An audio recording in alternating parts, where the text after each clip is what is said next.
Hello and welcome as we continue our journey into the vehicle inventory system for the car dealership, Ford, Dodge.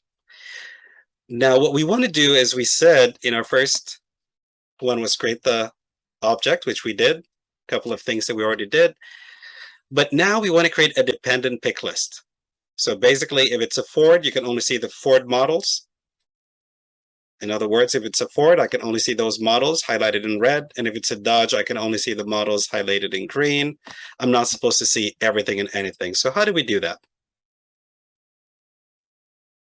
We do that by going into our object.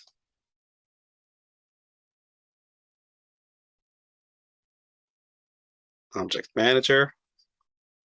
We're going to choose our object, which is the Ford Dodge object.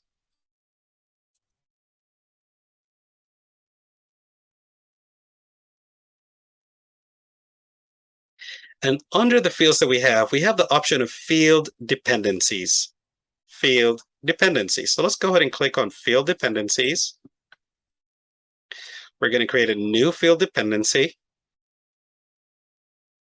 It's going to ask us which is the controlling field and which one is dependent. So the controlling field is the make. You decide if it's a Ford, and then there's different kinds of Fords. So the controlling one is the make, which is the Ford. Based on that, I can have different models. The controlling one is the make, the Dodge. Based on that, I can have different kind of Dodges. So we're going to choose the make as the controlling field and the dependent field as the model. Now we're going to continue.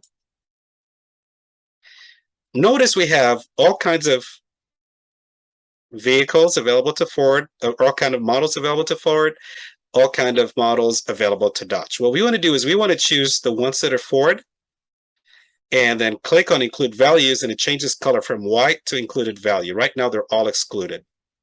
So under Ford, I can have an Escape. I'm going to keep clicking. Expedition, F-150, F-250, Explorer, Mustang. Now that I've highlighted those, and I'm also doing a click on my mouse and control, I'm going to include values. So now that it changed color, it means that when I choose the Ford, I can choose those specifically. For Dodge, I'm going to do Durango and also click control and click on my left mouse and then include values. And I'm going to save it. So now if I go to my object,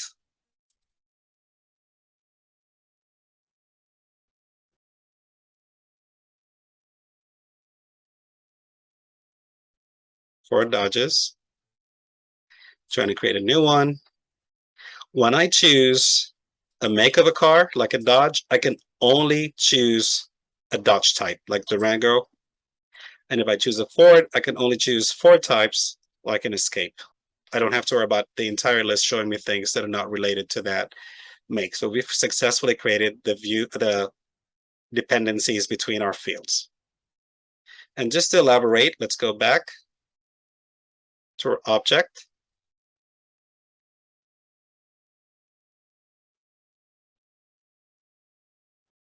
Which is Ford Dodge. Based on our dealership name. Let's look at our fields. Let's look at our field dependencies. And let's delete the dependency. No dependency. So now let's refresh this. Let's try create a new vehicle. Still has the dependency. So let's exit out of this. View all. Open sales. For Dodge. New. Still has it.